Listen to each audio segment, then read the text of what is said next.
Zach Cooper and his mother Gail move to the town of Madison, Delaware, where Gail is starting a new job as the high school vice principal. It's been a year since the death of Zach's dad, and he's still getting over it. The only person they know in town is Gail's sister Lorraine, who gives Zach a bedazzled hat as a gift that his mom makes him wear. While Zach goes to get his belongings into the house, he meets the pretty girl next door, Hannah. She is called into her house by her dad, Mr. Shivers. He warns Zach with intense seriousness to stay away from Hannah, or else bad things will happen. Zach starts school and doesn't want to walk in with his mom for fear of it getting awkward. The school holds an assembly to welcome Gail to the staff. Zach meets and befriends a dorky kid named Champ as they watch Gail make corny jokes. Champ asks Zach if he's going to take anyone to the upcoming dance. Zach says no, all while trying to keep an eye out for Hannah. At night, Zach finds Hannah by her fence and asks why he didn't see her at school. She says she's homeschooled. When Zach asks if there's anything fun to do around town, Hannah guides him through the woods to an abandoned amusement park. They climb the Ferris wheel and sit on one of the carts with a nice view of the town. They return home, and Shivers scolds both kids for being together. Zach later overhears arguing coming from next door, ending with what sounds like Hannah screaming. Zach calls the cops. Two incompetent officers, Stevens and Brooks, show up at Shivers' door with Zach and Gail to question him. Shivers claims to be alone and says that Hannah left a day earlier. Another scream is heard, but Shivers shows it came from a movie. The officers think Zach wasted their time and let him off with a warning. Still suspicious, Zach lures Shivers away from home by pretending to be a cop and asking him to go down to the station.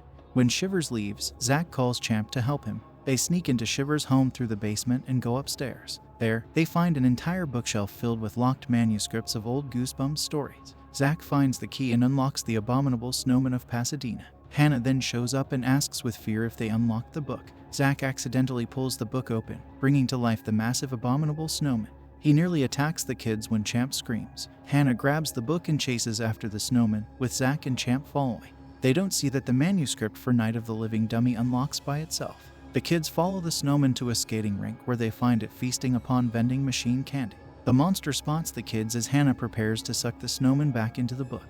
The book gets knocked out of her hand, forcing her to run with the guys. The snowman corners them and tries to attack, only for Shivers to appear and pull him back into the book. On the drive home, Zach and Champ realize that Shivers is really L Stine, the author of the Goosebumps series, as they go to gather the rest of the books. Stine admits to the kids that he created the monsters long ago to terrorize the people that made fun of him as a child, but he had to really lock the monsters away when they became real. Stine sees in horror that Night of the Living Dummy is open, which means he is now face to face with his nemesis, Slappy the Dummy. Slappy swipes every last book and begins to open them to unleash every monster upon town, and then burning the books to prevent the heroes from trying to suck them back inside. Slappy first brings out murderous lawn gnomes that attack Stine and the kids. They smash the gnomes to pieces, but they put their pieces together, forcing the heroes to keep running.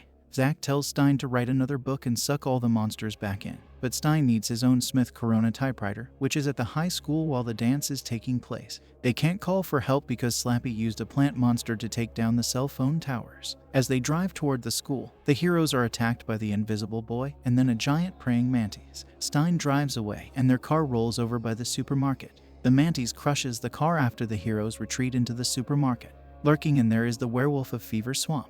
He spots the heroes and chases them through the store. Stine tried to throw off the creature by masking his scent, but it doesn't work. They run into the back and hold it off before it bursts out. Lorraine arrives and hits the werewolf with her car and knocks it into a dumpster, having already encountered a demonic poodle. Zach tells Lorraine to get the cops while he and the others continue toward the school. When Lorraine gets to the station, she finds that the cops and several townspeople have been frozen by alien monsters. Slappy emerges and gets Lorraine frozen as well. The heroes cut through the cemetery to get to the high school. Hannah's hood gets caught by a statue, and when Zach pulls it off, the moonlight shines on Hannah, making her look blue and transparent. Ghouls and zombies begin to terrorize the heroes. They run away in time and leave the monsters in the cemetery. They finally make it to the high school and find the typewriter. Zach quietly pulls Stine aside and confronts him about Hannah. Stine admits that she is one of his creations, the ghost next door, and that Hannah was born from his loneliness after losing his wife, but Hannah doesn't know she isn't real. Stine goes to write a new Goosebumps story while the kids buy him some time. Zach and Hannah earn Gale before Champ makes Zach warn everyone from onstage about the monsters. Although they laugh him off, they believe him when the mantis breaks through the ceiling and snatches up a teacher. The students and staff run to seal off the exits and run for safety. Stine writes in the auditorium and is nearly complete until Slappy shows up, having unleashed even more monsters upon the town to create an army. The evil dummy breaks Stine's fingers before he can finish the story. Zach and Hannah find him and grab the typewriter. Meanwhile, the werewolf gets into the school and nearly attacks Champ's crush Taylor until Champ bites into the werewolf with a silver filling. Taylor kisses Champ for saving her. The monsters break into the school and start attacking. Zach comes up with a plan using some explosives from the chem lab.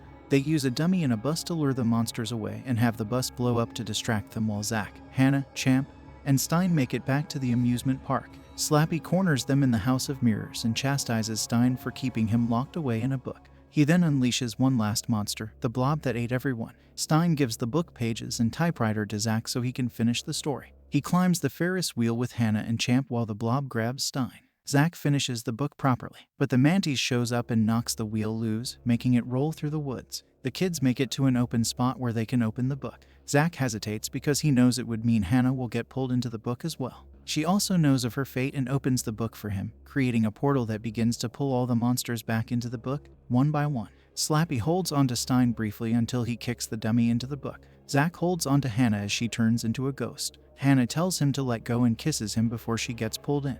Zach gets the book, and he, Stine, and Champ start to miss Hannah. Later on, the town is recovering from the damage. Stine becomes a new English teacher to Zach and Champ.